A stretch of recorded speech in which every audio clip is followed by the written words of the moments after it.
Welcome to the classes of Shiksha Angan Senior. Today we will discuss NES 011 Block 2 Unit 5 Socio Philosophical Bases. Already the discussion has been started and we have already discussed about a preliminary discussion has been done about this chapter. So today we will discuss about culture and education.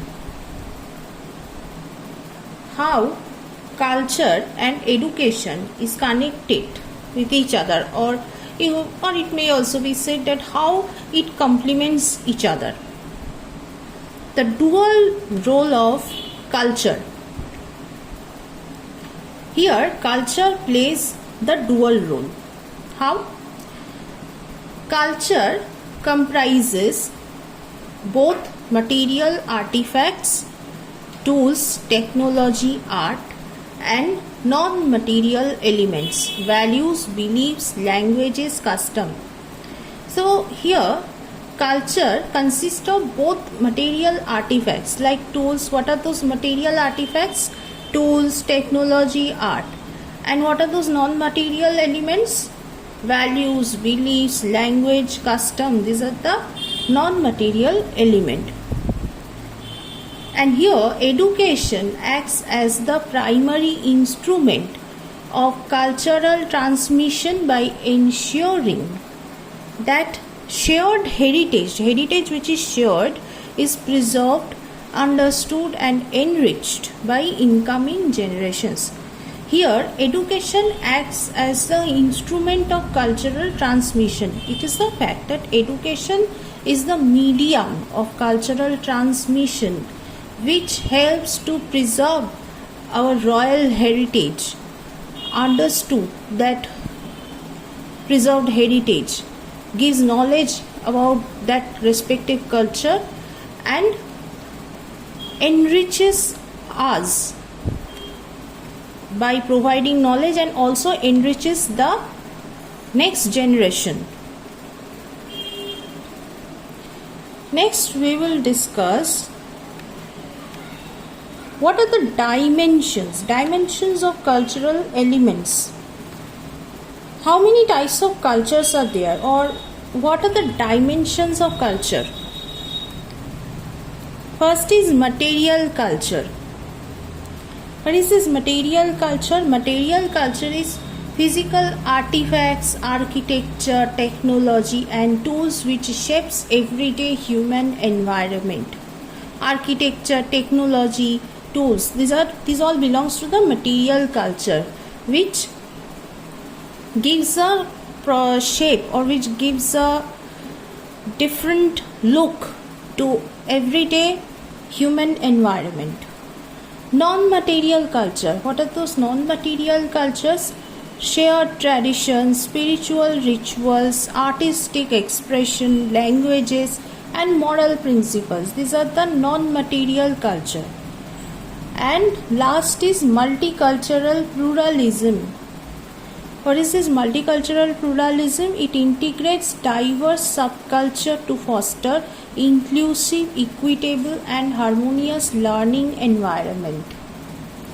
These are the dimensions of cultural heritage. Now we will discuss about culture-based pedagogy. Culture-based pedagogy. Here, culture-based pedagogy, what role is played by this? It utilizes students' cultural background, prior knowledge and community experiences as a bridge for academic success. It enhances engagement by making the process of learning meaningful, by preserving local cultural identities while equipping the learner for global participation, while making the learner eligible for any sorts of global participation. This is culture-based pedagogy. Now we will discuss about culture and social group. Where there is a culture, there also exists some social group.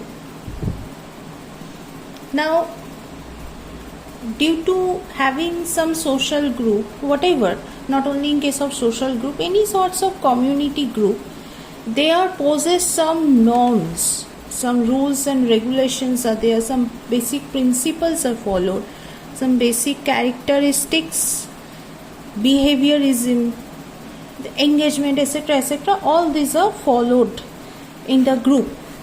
So what are the norms of group life?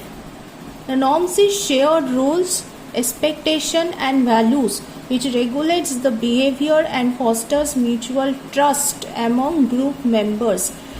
The basic norm of a group life is rules should be shared. The rules will be followed and it will be constant for each and everybody. Expectation, obviously some expectations are also kept from others. And values, some values are also there which regulates the behavior and fosters mutual trust among group members. What are the basic characteristics? The basic characteristic is interaction, common goals, collective identity and interdependence. Define dynamic social group. So define a dynamic social group. The basic characteristic should be interaction, common goals or aims which is common to everybody, and collective identity and interdependence among each other. Individual behavior.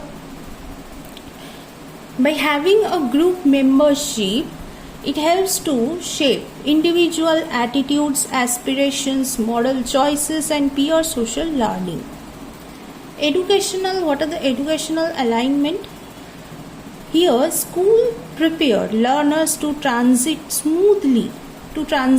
smoothly from peer group dynamics to active civic engagement. So these are all the aspects which are prevalent in a group life or in any social group or in a community, whatever. These aspects are visible. Now, what are the key functions of educational system? The key functions of educational system is socialization and values. Yes, it is the fact that educational system makes, which is prevalent in our world, it makes an individual socialized and also helps to inherit some values which helps him or her in the near future to become a complete human being. Cultural preservation, yes, is a fact.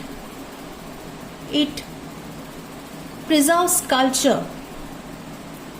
By preserving culture, what is the result of this culture preservation? By preserving our respective culture, what benefit we will get? In the near future, we will be able to get some knowledge and some information about the respective culture which will help the next generation, because culture is basically preserved for next generation, so that next generation members can get an idea about the respective culture. They can build some knowledge and also can they can also possess some respect towards that culture. Agent of social change. Yes, it's the fact. Education acts as an agent of social change, because society, as we all know, society is constantly changing. It is dynamic in nature. It doesn't remain stagnant.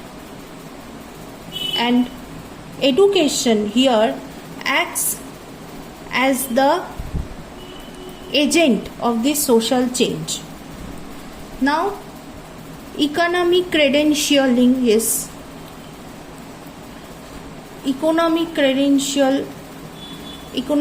aspect or economic part is also equally connected to education, because whatever investments which are made in education is just becomes possible just because of economic stability. If stable economy is not there in the society, then investment behind education to make it more better for the future generation, so that becomes quite impossible if economic base is doesn't remain stronger.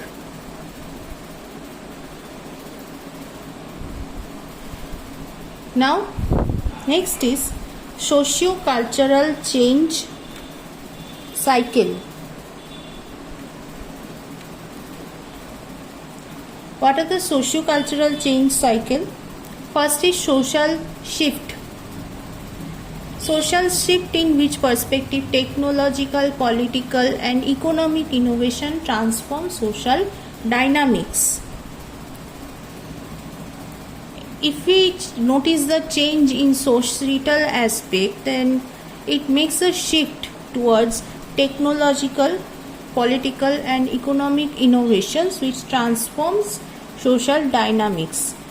Then second is goal rethinking. Here societal demands requires reinterpretation of educational objectives. Third is systemic reform. Curricula, pedagogy and administrative policies here undergoes reorganization. Last is cohesion, fostering learning to live together in a multicultural world. Learning to live together, this is a part of Delors Commission, the 4 pillars of education. So that will be discussed in a next course code in a new chapter. Here the pillars of education will be discussed in detail. So up till now you just know it, that just for your knowledge, just listen it, that it helps to fosters this pillar, learning to live together in a diverse and multicultural world. So this is the end of the unit, end of the discussion of this chapter, Socio Philosophical Bases.